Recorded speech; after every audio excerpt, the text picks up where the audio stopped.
అందరికీ నమస్కారం అండి. ఇక్కడికి వచ్చే నా మీడియా మిత్రులకి అండ్ ఆడియన్స్ అందరికీ నమస్కారం.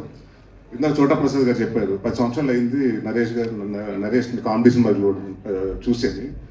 మార్చింది మీరే. ఇదిగోండి ఈయన రాజా గారు, చోటా గారు, బ్రహ్మ గారు వీళ్ళందరూ నాందితోటి నన్ను అంటే డిఫరెంట్ సినిమాలు చేద్దామని నన్ను ఎంకరేజ్ చేశారు. But the same time I always అంటే నేను ఎప్పుడు చెప్పాను కామెడీని ఎప్పుడు వదలలేదని. I was waiting for a right script and చాలా రోజుల తర్వాత నాకు చంద్రమోహన్ గారు వచ్చి ఒక కథ చెప్పారు. దాని తర్వాత ఆ కథ బాగా నచ్చింది. అండ్ ఇంకో హ్యాపీయెస్ట్ విషయం ఏంటంటే అన్నపూర్ణ అండ్ అలాగే హాస్య ఇద్దరు కొలాబరేట్ అవుతున్నారంటే దట్స్ అంటే ఒక వన్ ఆఫ్ ద బ్లెస్సింగ్స్ అని చెప్పొచ్చండి. ఎందుకంటే మా అందరికీ తెలుసు చిన్నప్పటి నుంచి నేను నాగార్జున గారు పెద్ద ఫ్యాన్ని. దాని తర్వాత ఆయనతో యాక్ట్ చేశాను నా స్వామి రంగాలు. ఇప్పుడు ఆయన ప్రొడక్షన్లో సినిమా చేస్తున్నాను. So it's all dream come true అన్నట్టు ఉంది. అండ్ ఈ సినిమా నేను డెఫినెట్గా చెప్తానండి. అంటే శ్రీనివాస్ రెడ్డి లేడు, ఇవాళ రాలేదు. పెద్ద నరేష్ గారు ఆయన కూడా షూటింగ్లో ఉన్నారు. మేము రెండో రోజు మూడో రోజు షూటింగ్ చేస్తుంటే శ్రీనివాస్ రెడ్డి వచ్చి నా దగ్గరకు వచ్చి ఒకటి అన్నాడు, అన్న ఒకటి చెప్పాలన్నాడు. ఏంటన్నా? నాకు ఎందుకు ఈవీస్ వచ్చినా కదా సెట్లో వచ్చినట్టు ఉందన్న చాలా రోజుల తర్వాత. ఎందుకంటే అంతమంది ఆర్టిస్టులు 30-40 మంది ఆర్టిస్టులు అండి. అంటే కరోనా తర్వాత తెలియకుండా సినిమాలు కానివ్వండి లేకపోతే టెక్నీషియన్స్ కానివ్వండి యాక్టర్స్ని కానీ కుదించడం మొదలుపెట్టారు. బట్ ఈ సినిమాకి మాకు చాలా మంది కావాల్సి వచ్చారు. దాదాపు 30-35 మంది యాక్టర్స్ అండి, కామెడియన్స్ కానివ్వండి, అందరూ క్యారెక్టర్ ఆర్టిస్టులు కానివ్వండి. సో ఐ వాజ్ చిన్న కొంచెం భయం ఉంది రాజా గారు ఎక్కడ అని. బట్ రాజా గారు అనుకున్నట్టు అందరినీ తీసుకొచ్చారు, ఎక్కడ కాంప్రమైజ్ అవ్వలేదు. అండ్ డెఫినెట్గా నేను చాలా రోజులు ఎప్పుడు చెప్పను, ఈ సినిమా నేను చాలా కాన్ఫిడెంట్గా ఉన్నాను. అండ్ డెఫినెట్గా 2.5 hours మీరు ఏదైతే 10 సంవత్సరాలు నుంచి మిస్ చేయాలనుకుంటున్నాను నరేష్ని, అది డెఫినెట్గా ఫుల్ఫిల్ అవుతుంది. అండ్ 2.5 hours మిమ్మల్ని కంటిన్యూస్గా నవ్విస్తాం.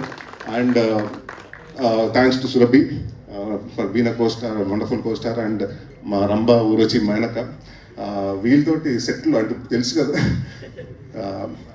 ఒక్కొక్కరు దిగటానికి ఎంత టైం పెట్టింది క్యారవాన్ నుంచి రావడానికి. బట్ ఎప్పుడు మాకు అంటే ఎస్పెషలీ వీళ్ళు ముగ్గురు గురించి ఎందుకు చెప్పాలంటే డిసెంబర్లో షూటింగ్ చేస్తున్నాం. ఆ టైంలో ఆల్మోస్ట్ 6 to 7 ఉంది. ఆ టైంలో ఇలాంటి కాస్ట్యూమ్ చేసుకుని నైట్ అంతా దాదాపు పొద్దున్న 5 వరకు 6 వరకు షూట్ చేశారు. అండ్ వాళ్ళు చాలా సిన్సియర్గా చేశారు. అండ్ అందరికీ ఈ సినిమా చేసిన ప్రతి ఒక్క టెక్నీషియన్స్కి, అలాగే మా నందు గారు నాకు ఆయన చాలా ఇష్టం. అంటే చాలామంది అడుగుతున్నారు కామెడీ సినిమాలు ఎందుకు రావట్లేదు ఈ మధ్యకాలం అని. కామెడీ రాసి వాళ్ళు తక్కువయ్యారు. అండ్ నేను అదే చెప్పాను నందు గారికి, సార్ మీరు డైరెక్టర్ అయిపోవద్దు అండ్ ప్లీజ్ సీరియస్ సినిమాలు కాదు కామెడీ సినిమాలు రాయండి అని. అండ్ ఆయన ఒక విజన్, చంద్రమోహన్ గారు ఎంత అనుకున్నారంటే ఆ విజన్ 100% అంటే నేను చదువుతున్నప్పుడు కూడా అంటే ఫస్ట్ మీ నవ్వుకుంటే ఆన్ సెట్లో అది డెఫినెట్గా అది వస్తుందని నేను అనుకున్నాను. అండ్ చాలా రోజుల తర్వాత సీన్ పేపర్ చూసి నవ్వుకుని ఎంజాయ్ చేస్తూ, అంటే ఒక సినిమా సీరియస్ సినిమాలు చేసినప్పుడు ఒక మైండ్లో ఉంటామండి. అంటే అది మూడ్ అంటారా లేకపోతే ఆ క్యారెక్టర్లో ఏదో ఆలోచిస్తూ దాని గురించి ఉంటాం. బట్ కామెడీ సినిమా చేసేటప్పుడు చాలా ఫన్ ఉంటుందండి. ఈ సినిమా చాలా ఎంజాయ్ చేస్తూ చేసాం.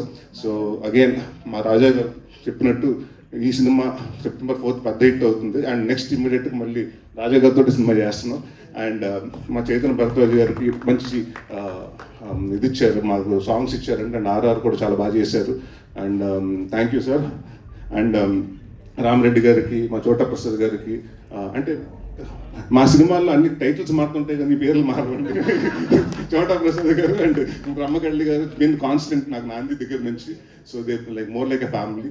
అండ్ ఈ సినిమా ప్రతి ఒక్కళ్ళు ఒక ప్యాషన్ తోటి అంటే మేము కొట్టి చూపించాలి హిట్ 100%. అండ్ కామెడీ సినిమా చాలా రోజుల తర్వాత వస్తుంది కాబట్టి జనాలు ఏదైతే ఎక్స్పెక్ట్ చేస్తారో అప్పటికిప్పుడు కొంచెం కామెడీ మారింది. సో అప్డేటెడ్గా మేము అన్ని తీసుకుని వస్తున్నాం.